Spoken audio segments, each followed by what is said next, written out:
Hello students, welcome to the channel biology by MSK। तो आज की क्लास में हम सीखने वाले हैं बर्थ कंट्रोल मेजर। एक्चुअली एक बर्थ कंट्रोल का एक ओवरव्यू बनाया हुआ है आपके सामने, तो बस आप इसको ध्यान रखें, सारे के सारे आपको याद हो जाएंगे। एक समराइज किया गया है इसको यहाँ पर। तो आइए देखते हैं जो बर्थ कंट्रोल है, बर्थ कंट्रोल मेजर, यानी कि बर्थ को कंट्रोल हम कैसे कर सकते हैं। As a Indian population keep on increasing rapidly, so there are some methods by which we can control birth. So there are basically two methods, first temporary and second permanent.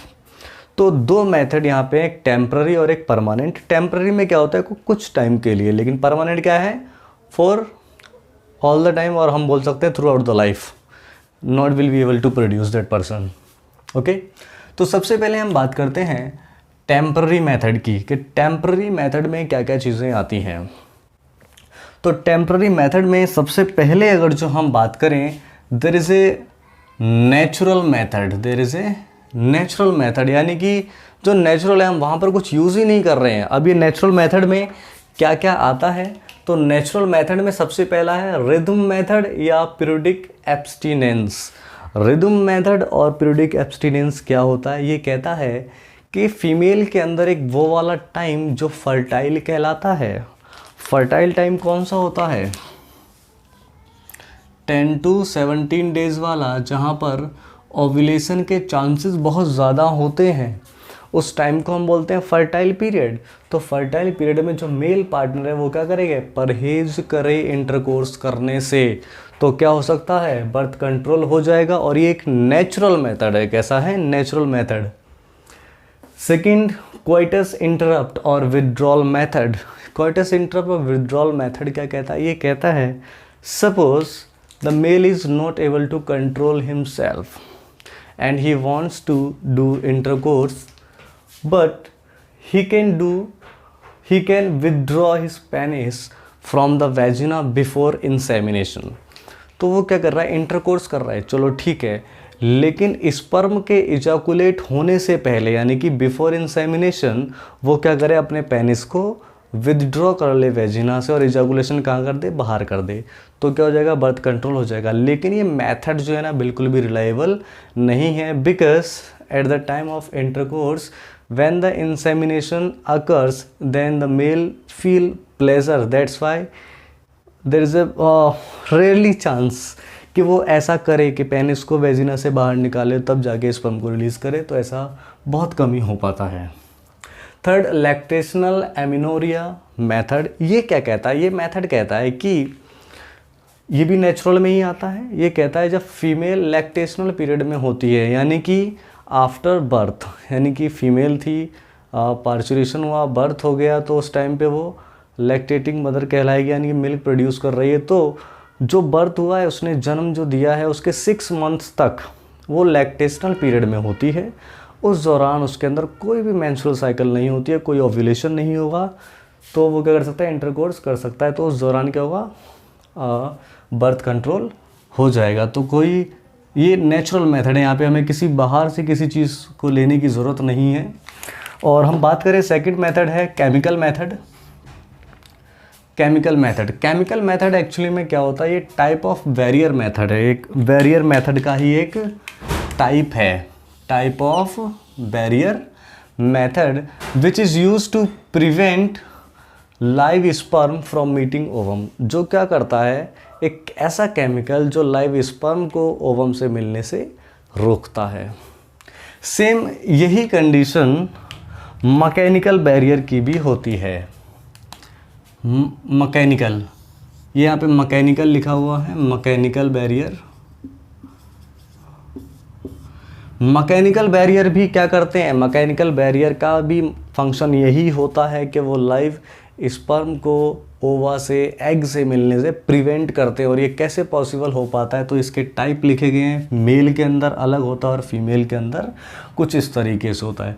तो mail के अंदर actually में हम condoms का इस्तेमाल करते हैं, ठीक है, जो कि किसका बना होता है, रबर और लेटेक्स शीट का बना होता है, जिसको पेनिस पर यूज़ किया जाता है। वो पेनिस को पूरी तरीके से कवर कर लेगा। पेनिस को वो पूरी तरीके से कवर कर लेता है, पेनिस को वो कंप्लीटली क्या करेगा, कवर कर लेगा, जिससे क्या होगा कि ड्यूरिंग इंटरकोर्स जब इंसेमिनेशन होगा तो जो स्पर्म है वो उसी लेटेक्स शीथ में, उस रबर में ही रह जाएंगे, वेजिना में इजैकुलेट नहीं होंगे। एक्चुअली में इसको वाइडली यूज़ किया जाता है, widely used barrier device as an effective, जो बहुत ज़्यादा इफ़ेक्टिव है, विदाउट साइड इफ़ेक्ट, इसके कोई साइड इफ़ेक्ट नहीं होते। ये करता क्या, prevent semen from being deposited in vagina, semen को वेजिना में डिपॉजिट होने से रोकता है। सीमन क्या होता है, स्पर्म और जो भी डक्ट्स ग्लैंड्स होती हैं हमारी एसेसरी ग्लैंड्स मेल के अंदर, वहाँ से सिक्रीशन और स्पर्म जब मिलता है तो सीमन बनाता है, तो सीमन को ये वेजिना में डिपॉजिट होने से रोकता है। तो इस तरीके से क्या होता है, बर्थ कंट्रोल हो जाता है। अब हम बात कर लेते हैं कि फ़ीमेल के अंदर कैसे होता है। फीमेल के अंदर 3 तरीके, तो पहला तरीका cervical cap and vaginal diaphragm का इस्तेमाल कर लिया जाए। ये जो सर्वाइकल कैप और वेजिनल डायफ्राम है, इनको हम यूज़ करते हैं स्पर्मिसाइडल जेली के साथ। किसके साथ, स्पर्मिसाइडल जेली।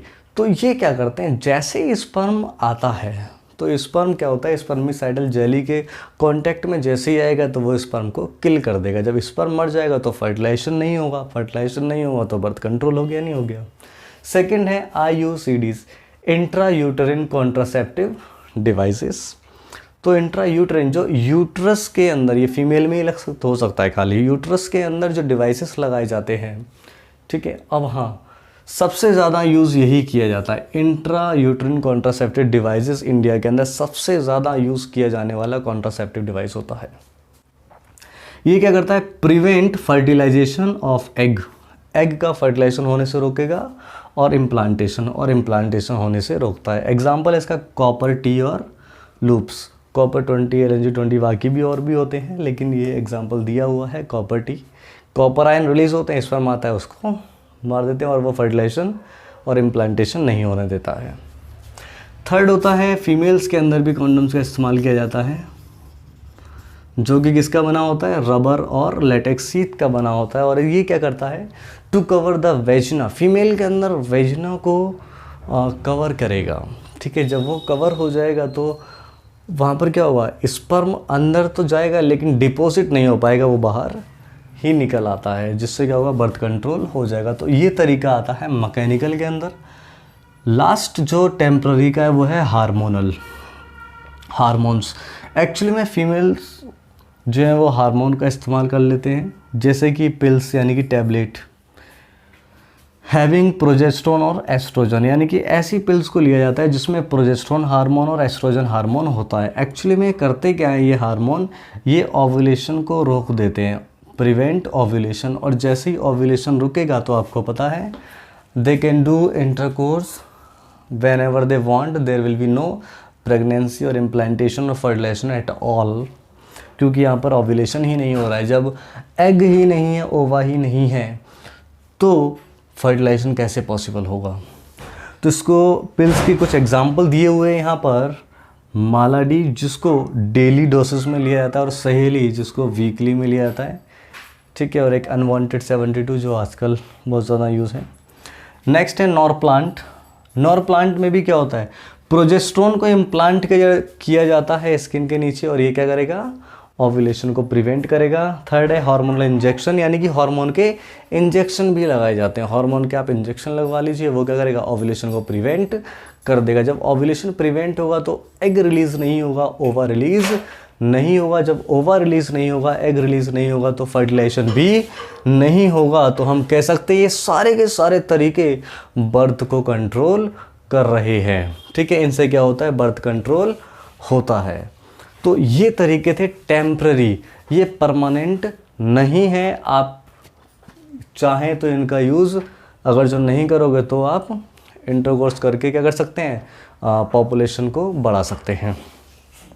लेकिन अगर जो हम बात करें परमानेंट मेथड की, किसकी बात करें, परमानेंट मेथड की, तो परमानेंट मेथड के अंदर आता है सर्जिकल मेथड। अभी जो सर्जिकल मेथड होता है इसमें क्या होता है, सर्जिकल मेथड एक्चुअली में दो होते हैं, एक होता है वसेक्टमी और एक होता है ट्यूबेक्टमी। एक्चुअली में ये जो वसेक्टमी है वो मेल के अंदर होता है। कहाँ होता है? मेल के अंदर। और जो ट्यूबेक्टमी है उसको हम करते हैं फीमेल के अंदर। एक्चुअली में इन मेथड में ऐसा क्या किया जाता है, ये जो वसेक्टमी है, वसेक्टमी के अंदर जो मेल की वास डिफरेंस होती है उसको कट किया जाता है और उसको बांध दिया जाता है, टाई कर दिया जाता है, जिससे कि क्या होगा, जब वास डिफरेंस को कट कर दिया तो स्पर्म आ नहीं पाएगा। जब स्पर्म आ नहीं पाएगा तो वो रिलीज़ भी नहीं होगा। जब स्पर्म रिलीज़ नहीं होगा तो फर्टिलाइजेशन भी नहीं होगा। यानी कि यहाँ पर हम कट कर देते हैं, cut and tie vas deferens. Female के अंदर ट्यूबेक्टमी होता है और इसके अंदर क्या किया जाता है, जो फीमेल की फैलोपियन ट्यूब है यानी कि ओविडक्ट है उसको कट किया जाएगा और टाई किया जाएगा। तो हम बोल सकते हैं vas deferens is cut and tie. यहाँ पर क्या होगा, ओविडक्ट और fallopian tube is cut and tie. जब ऐसा किया जाएगा तो क्या होगा, ये परमानेंट होगा। कैसा होगा? ये परमानेंट।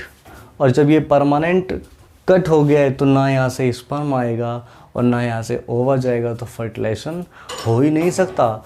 ये कभी कभी क्या होता है, ये भी 100% रिलायबल नहीं होता है, 95% रिलायबल है। 5% में कुछ ऐसा हो सकता है कि जहाँ से कट किया था वो दोबारा ओपन हो करके जुड़ जाएं और स्पर्म रिलीज़ करें, ऐसे ही ये ओवा रिलीज़ करें। तो ये एक शॉर्ट ओवरव्यू है हाउ टू कंट्रोल पॉपुलेशन और बर्थ कंट्रोल मेज़र। ठीक है, तो आप इसको ध्यान रखें, इस टेबल को ध्यान रखें, आपको सारे के सारे इससे रिलेटेड जितने भी आंसर्स हैं वो इजीली हो जाएंगे। और इसको नोट करें, मेरे वीडियो को लाइक करें, चैनल को सब्सक्राइब करें, कमेंट करना बिल्कुल ना भूलें। Thank you for watching biology by MSK।